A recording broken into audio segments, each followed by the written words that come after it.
Good morning, Bucknutters. Welcome to the Bucknuts Morning Five here on Friday, July 30th, 2021. I am Dave Biddle. I am very happy to be joined by Jonah Booker for his usual Friday visit. We will begin on the recruiting front. JBook, Ohio State's cookout last night. Wasn't that long ago we were making fun of Brady Hoke for having barbecues, but because it's Ohio State, now it's cool. And we're calling it a cookout, not a barbecue. But we're going to start with, there's so many guys in town for the 2022 class, 23, 24. I want to ask you about mainly two guys from the 2022 class and two guys from the 2023 class. We'll start with the 2022 class.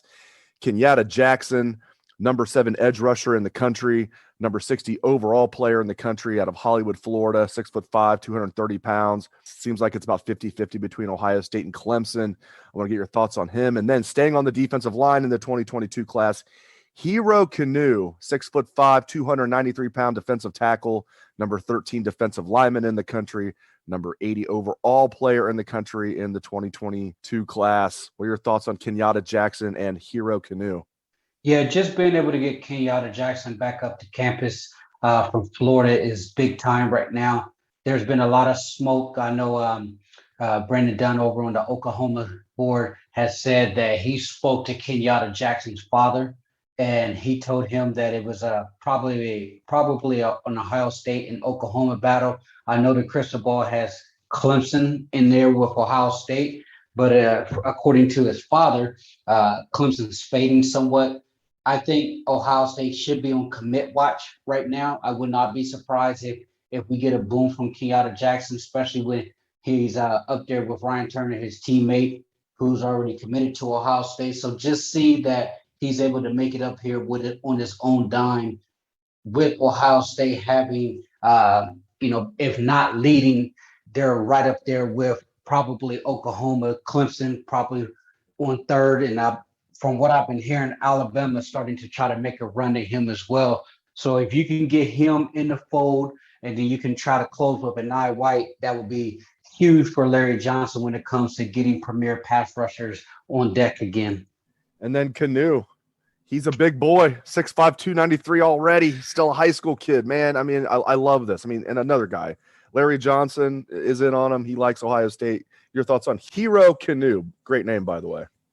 Yeah, it's hard to get a read where he's at right now. He's pretty much on this visiting every college campus he can get to right now. Just 2 days ago, he was out at USC. And then coming across the country, he stopped at Notre Dame to get a visit with them. Now he's at Ohio State. He was, back at Ohio. He was once at Ohio State in October. So with him, he's going to take all of his visits. He's one that I can see will take it all the way to signing day. Ohio State is absolutely in the mix there. There's no crystal balls with him. That kind of tells you where his recruitment is at. No one really has a pulse on where he's leaning.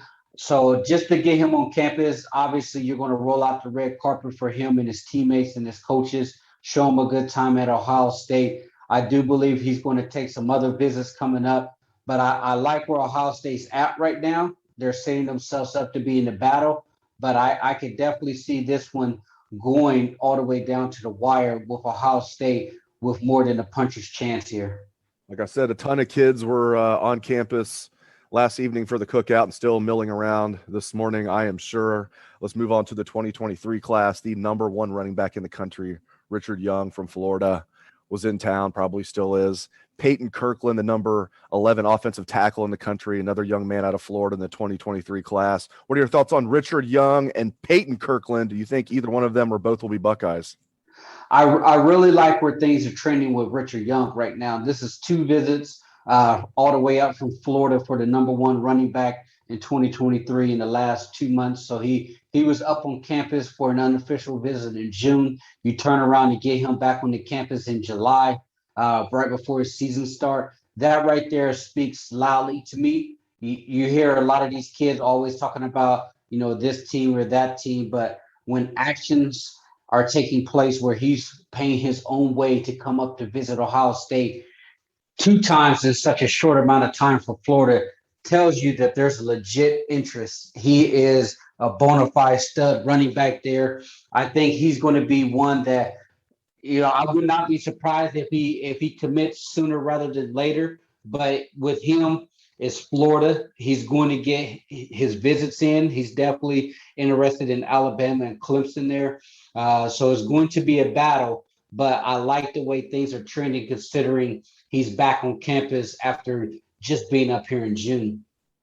All right, switching gears, not really away from recruiting because Quinn Ewers is still technically a recruit, but let's talk some Quinn Ewers. First time you and I have talked about this. What are your thoughts on this Quinn Ewers stuff? Do you think he's actually going to come up to Ohio and enroll early? What are your thoughts on this?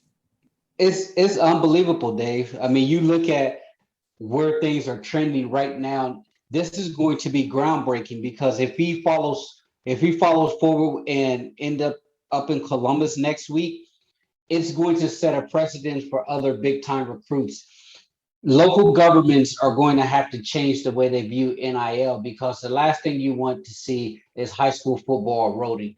Having guys sitting out because they have marketing deals and endorsement deals and declaring a class early, it really puts a bind on the coaches. I mean, in one sense, you're happy because you got the kid on campus and you no longer have to recruit him, but you're going to have to manage the personalities. You're going to have to manage everything that comes with that, because the thought with Ewers is we're going to space him out from the other quarterbacks. So we bring in Kyle McCord. We got CJ and Jack already on campus, and then you bring in Ewers after a year of that, and it separates a year gap. Now you having all of those guys in the quarterback room at once, it starts the time clock for Quinn Ewers. And at that point, that's when you're going to have to really start having those tough conversations, because there's no way Ohio State's going to be able to keep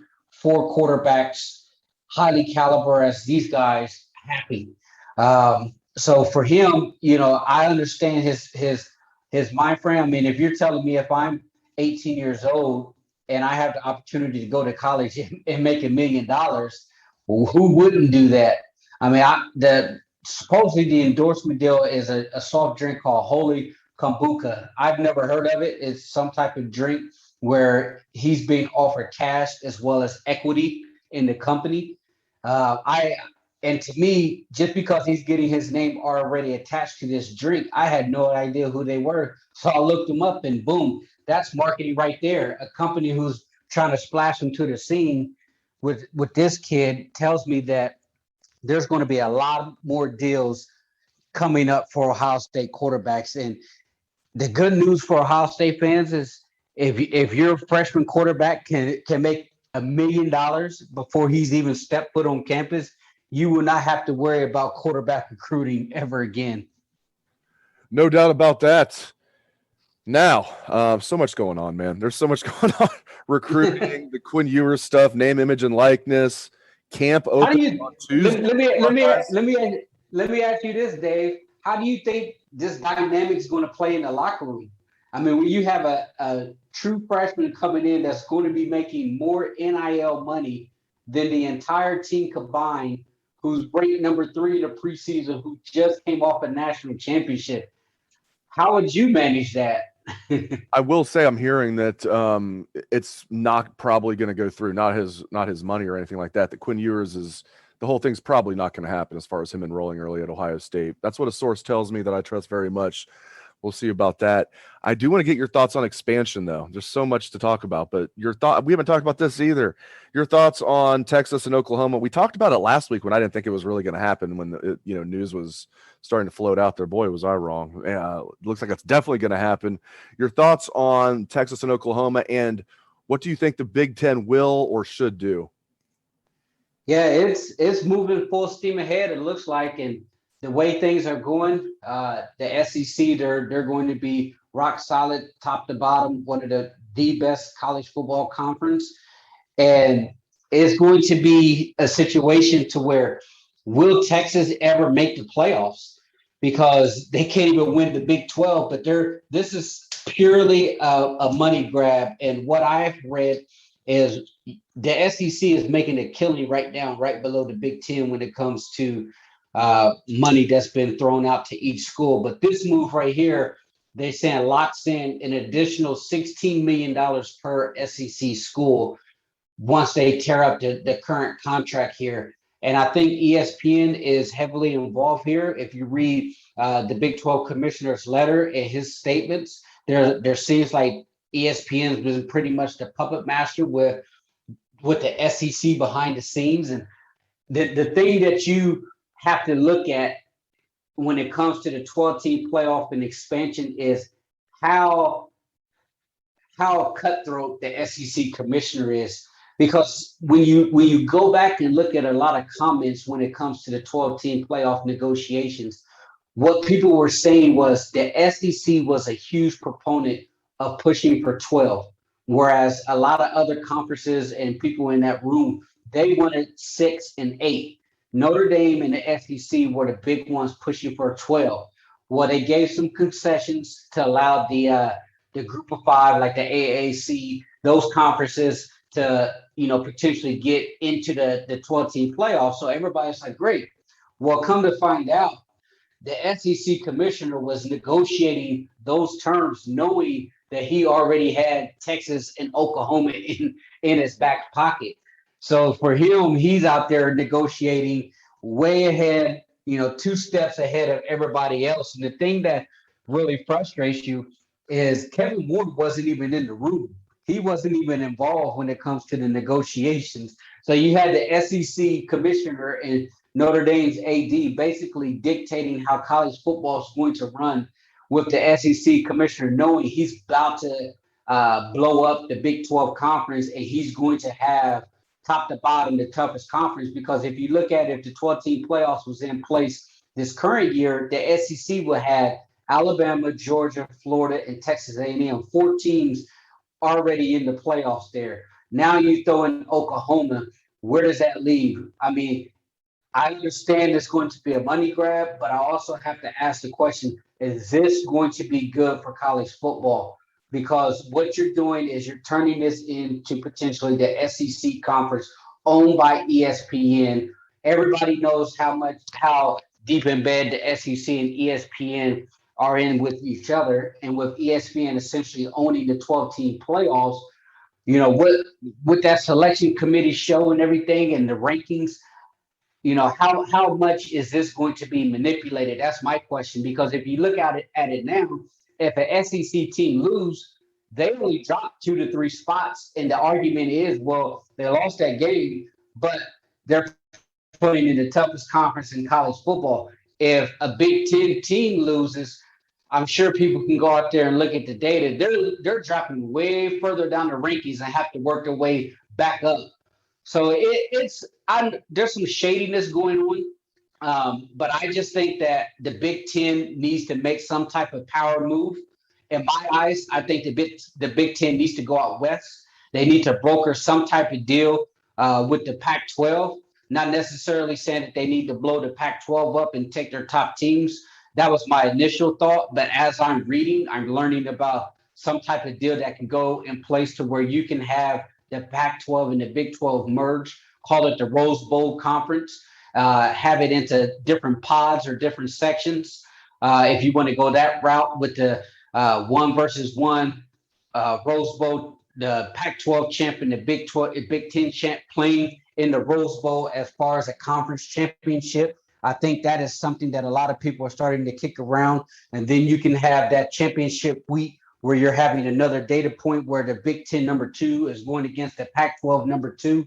So I think there's ways that you can be creative to combine the Big 10 and the Pac-12 without necessarily blowing the whole thing up right now, because the only way the Big 10 is going to catch the SEC is if Kevin Warren kicks in the door with a flamethrower and decides that he's going to go cutthroat like the SEC and start trying to pluck USC and UCLA and Oregon and Washington and really taking it to the Pac-12. And I just can't see the Big Ten operating in that type of way. I know I put out a tweet last week where I said at the end of the day, the Big Ten is making a significant amount of money compared to everyone else. And if you're going to bring someone else into the conference, you have to ask yourself, will this help the bottom line? Teams like Kansas and West Virginia, they don't move the needle. And to my surprise, Gene Smith actually retweeted that. So that kind of tells me where he's at with that. And Ohio State is we're not just going to bring teams in just because we need to expand, because we're making a boatload of money. They're going to be renegotiating their TV contract. There's a lot of speculation that Fox is heavily involved with the Big Ten and the Pac-12 right now. So that's why I think there will be some type of merger, not necessarily conference joining one super conference, but having some type of joint agreement with the Pac-12 when it comes to scheduling. Fantastic insights from Jonah Booker. Great stuff, JBook. Really appreciate it. Thanks to all the listeners out there for tuning in to the show. We appreciate that as well. Hope everyone has a great day and a great weekend. Let's hear that Buckeye swag, best damn band in the land.